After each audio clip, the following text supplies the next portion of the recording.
Suzi. Ovo je moj novi prijatelj, Lavić Leo.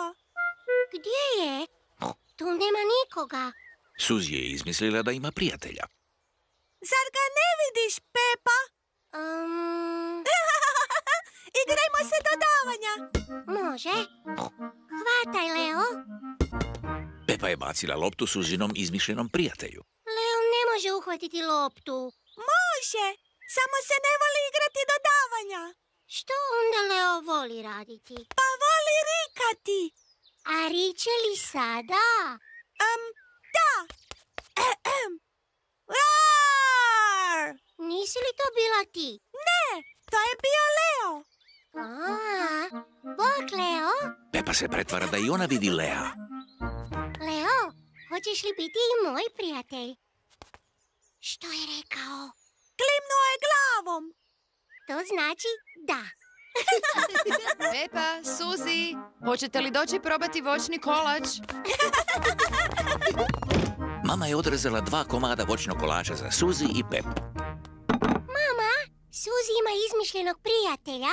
Zove se Lavić Leo. Aha, a voli li on voćne kolače?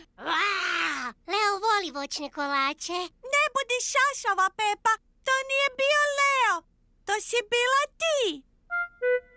Leo više voli čokoladni kolač. Ali nemamo čokoladni kolač. Bi li ipak htio voćni kolač? Roar!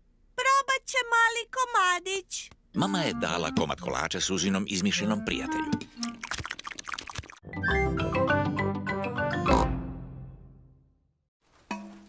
Djeco, imat ćemo veliku rasprodaju. Novac koji skupimo upotrijebit ćemo za novi školski krov. Ura! Svatko od vas treba donijeti nešto za rasprodaju. Što da donesemo? Možeš donijeti neku igračku ili nešto što više ne koristiš. Roditelji su došli pokupiti djecu. Možete kući. Ne zaboravite igračke za sutrašnju veliku rasprodaju. Pepa bira igračku za sutrašnju rasprodaju. Pepa, jesi li odlučila? Trebaš izabrati samo jednu igračku. Da, i to će pomoći da se stavi novi krov na školi. Dobro, onda ću uzeti gospodina dinosaura.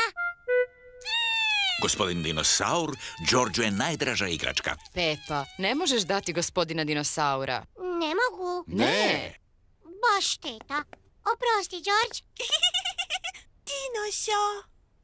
Zašto ne bi dala svog starog klauna u kutiji? Može? Sad si ti na redu, tata. A?